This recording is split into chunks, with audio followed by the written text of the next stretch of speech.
ব্যবসায় শিক্ষার।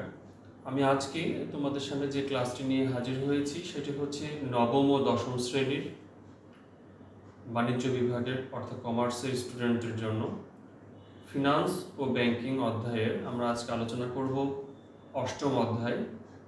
অষ্টম অধ্যায়টার নাম হচ্ছে মুদ্রা, ব্যাংক ও ব্যাংকিং। মুদ্রা, ব্যাংক ও ব্যাংকিং এই অধ্যায়টি আমরা দুইটি ক্লাসে বিভক্ত করব। আজকে আমাদের এই অধ্যায়ের প্রথম ক্লাস, এর পরবর্তীতে আরেকটি ক্লাসের মাধ্যমে, দুইটি ক্লাসের মাধ্যমে আমরা এই অধ্যায়টাকে সমাপ্ত করব। তো আমরা আজকে যে বিষয়গুলো জানবো সেগুলো হচ্ছে মুদ্রা বিষয়টা কি, মুদ্রা বিষয়টা কিভাবে আসছে, এবং মুদ্রার সঙ্গে আমরা ব্যাংকের যে একটা সম্পর্ক সেটা সম্পর্কে জানার চেষ্টা করব। তো আসি, আমরা ক্লাসে আলোচনায় চলে আসি। ফার্স্ট, আমরা অধ্যায়টার নাম থেকে আমরা বুঝতে পারছি যে মুদ্রা, ব্যাংক ও ব্যাংকিং। তাহলে আমাদের ফিনান্স বইটাকে দুইভাবে বিভক্ত করা হয়েছে, একটা হচ্ছে ফিনান্স ও ব্যাংকিং। ফিনান্স অংশে অধ্যায়গুলো দেওয়া হয়েছে 1 থেকে 7, আর ব্যাংকিং অংশে আমরা আলোচনা করব 8 থেকে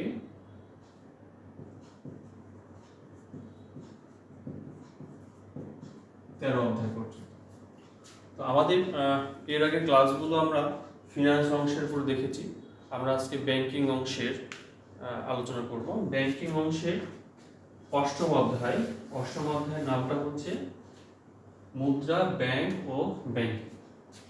আমরা আজকে মুদ্রা এবং ব্যাংক নিয়ে আলোচনা করব। ফার্স্টে চলে আসি যে মুদ্রা কি। মুদ্রা কি বলতে গেলে আমাকে ফার্স্টে যে জিনিসটা জানতে হবে, মুদ্রাটা আমাদের কাছে কিভাবে আসলো। মুদ্রা কি, এই প্রশ্নটার যদি আমরা উত্তর খুঁজতে যাই তাহলে আমাকে ফার্স্টে যদি বলতে হবে যে আমাদের এই পৃথিবীর শুরু থেকে যখন মানুষের আবির্ভাব হলো, মানুষের প্রয়োজনের সাথে তুলনা রেখে কিন্তু আস্তে আস্তে পর্যায়ক্রমে কিন্তু মুদ্রার বিষয়টা আসছে। কিন্তু এই মুদ্রা আসার আগে আমাদের যে লেনদেনগুলো হতো, নেওয়া দেওয়া হতো, সেটা হতো দ্রব্যের বিনিময়ে দ্রব্য। সেটাকে বলা হয়, আমরা বলবো বিনিময় প্রথা।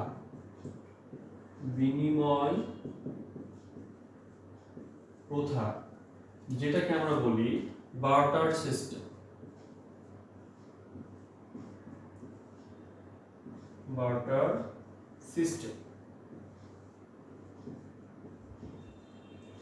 অর্থাৎ এই যে বিনিময় প্রথাটা করতাম, পণ্যদ্রব্য থেকে একটা পণ্যদ্রব্য দিয়ে আমি অন্য পণ্যদ্রব্য বিনিময় করতাম।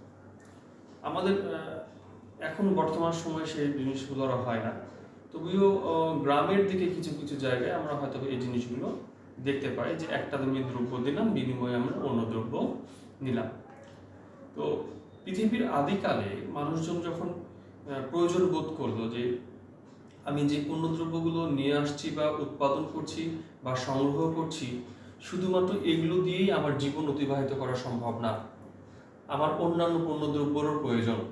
তো অন্যান্য পণ্যদ্রব্যগুলো প্রয়োজন আমাকে মেকআপ করার জন্য, তাহলে আমার উপার্জিত যে পণ্যদ্রব্যগুলো আছে সেগুলোর বিনিময়ে আমার যা প্রয়োজন আমি অন্যজনের কাছ থেকে সেই পণ্যদ্রব্যগুলো নিয়ে আসব।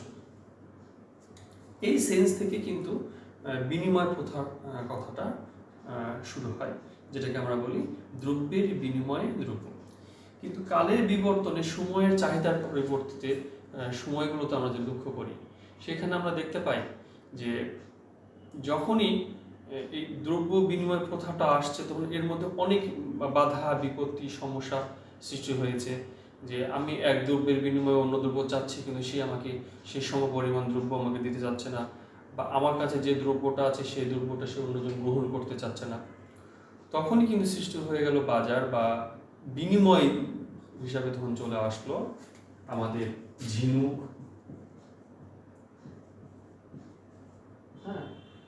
ধাতব্য আমরা বিভিন্ন ধাতব্য চলে আসছে, এই ধাতব্যগুলোর ভিতরে চলে আসছে মণি, মুক্তা, স্বর্ণ, রৌপ্য, হীরা, জহরত। যে জিনিসগুলো খুব সহজে পাওয়া যায় না সেই সকল জিনিসপত্রগুলো দিয়ে বিনিময় করা হতো। যে দ্রব্যের বিনিময় এগুলো তারা গচ্ছিত রাখতো এবং পরবর্তী তার যখন প্রয়োজন পড়তো তখন সেখান থেকে সে জিনিসটা দিয়ে আবার সে তার প্রোডাক্টগুলো বা তার চাহিদা মতো যে প্রোডাক্ট প্রয়োজন সেই পণ্যগুলো সে ফিরে পেত। তাহলে আমরা বিনিময় প্রথাটা সম্পর্কে একটু বুঝতে পারলাম। তাহলে এই যে বিনিময় প্রথার পরবর্তীতে কিন্তু চলে আসছে যে আমরা ঝিনুক বলতেছি বা মুদ্রা, এখান থেকে কিন্তু মুদ্রার কথাটা চলে আসা শুরু হয়েছে। এখন আমরা দেখব যে মুদ্রার মধ্যে 4টি বৈশিষ্ট্য থাকে, প্রধানত 4টি বৈশিষ্ট্য। যদি এই 4টি বৈশিষ্ট্য কোনো কিছুর মধ্যে পাওয়া যায় তখন সেটাকেই আমরা মুদ্রা বলব। প্রথম বৈশিষ্ট্য হচ্ছে কি, যে 1 নম্বর বৈশিষ্ট্যের মধ্যে আমরা বলতে পারি কি, বিনিময় মাধ্যম। যে সাপোজ আমি এমন একটা দ্রব্য নিলাম যে দ্রব্যটা আমাকে বিনিময় মাধ্যম হিসাবে ব্যবহার হবে, অর্থাৎ অন্যরা সেটাকে গ্রহণ করবে।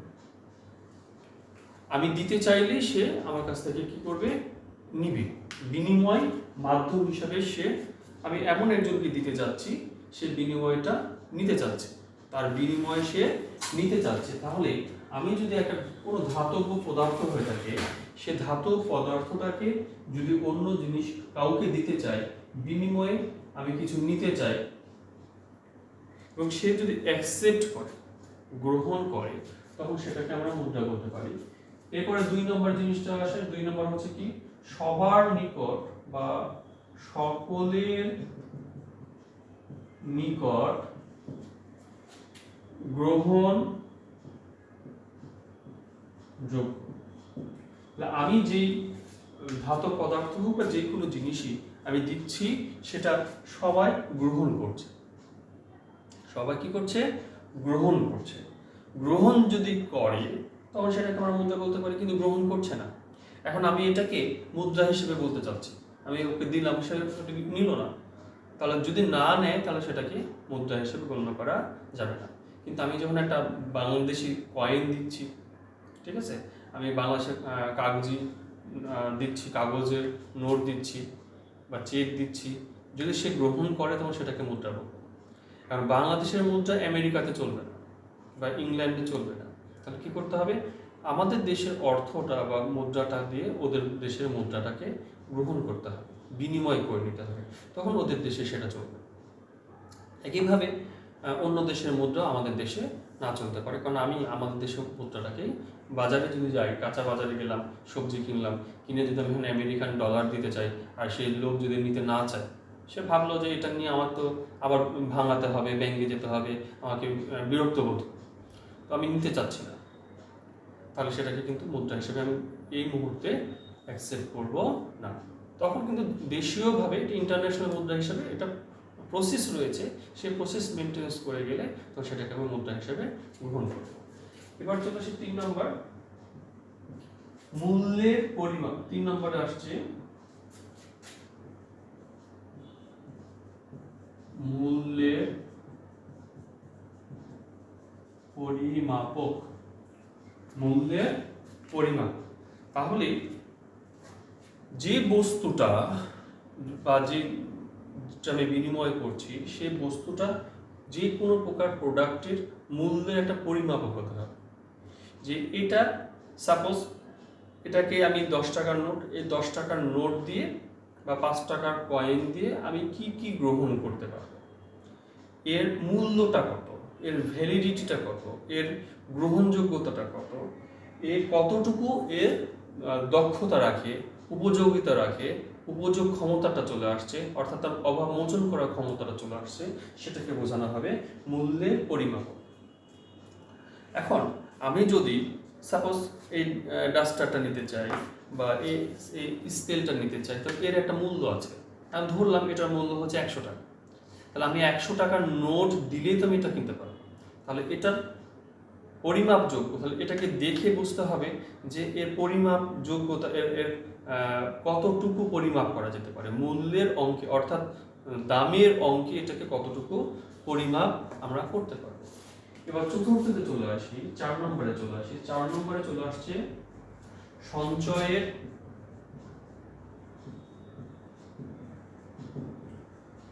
বাহন।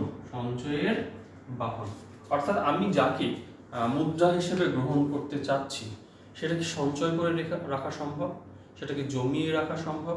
এটা আমার যখন ভবিষ্যতে প্রয়োজন হবে তখন কি সেটাকে আমি ব্যবহার করতে পারবো। যদি ব্যবহার করতে পারি তাহলে সেটাকে আমরা মুদ্রা বলবো। তাহলে যে বস্তুটার মধ্যে এই 4টি গুণ বা এই 4টি বৈশিষ্ট্য বিদ্যমান থাকবে তাকে আমরা মুদ্রা বলবো।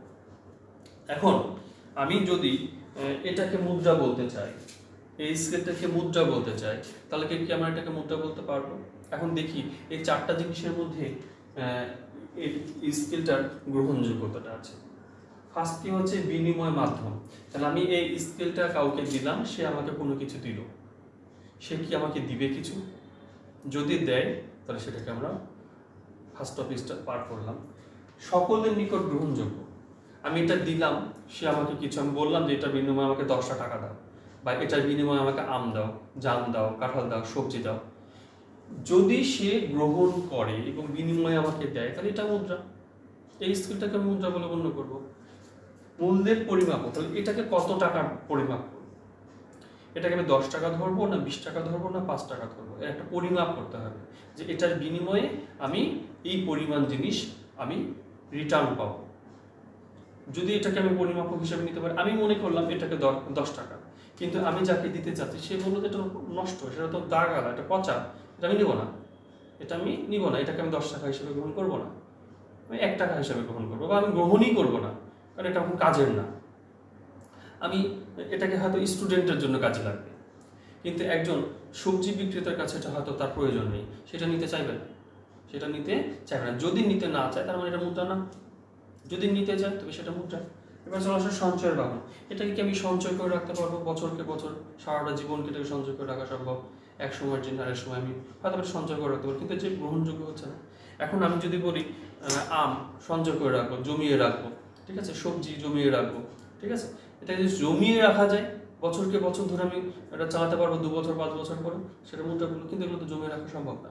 তা জমিয়ে রাখা সম্ভব কি? হ্যাঁ, ধাতব পদার্থ, যেগুলো স্বর্ণ, রৌপ্য, হীরা জহরত, ঠিক আছে, এগুলো আমি জমিয়ে রাখতে পারবো। এর বিনিময়ের মাধ্যম হিসাবে তারা ওজন করে মেপে হয়তো নিতে পারবে, হ্যাঁ, সকলে এটা গ্রহণ করবে। স্বর্ণটাকে আমরা সোনাটাকে যেটা বলি সেটাকে ইন্টারন্যাশনাল হবে, সেটা গ্রহণযোগ্য আসবে। মূল্যের পরিমাপ, এটার মাধ্যমে একটা মূল্যের পরিমাপ করা সম্ভব হবে। আর এটাকে আমি জমিয়ে রাখতে পারছি যদি সঞ্চয়ের বাহন হিসাবে আমি গ্রহণ করবো। সেম একইভাবে আমি যদি নোট 100 টাকার নোট, 500 টাকার নোট বা 1000 টাকার নোট নিই, সেই নোটটাকেও আমরা কিন্তু দেশ, আমাদের বাংলাদেশ সেটাকে স্বীকৃতি দিচ্ছে যে এটা বিনিময় মাধ্যম হিসেবে গ্রহণ করা যাবে।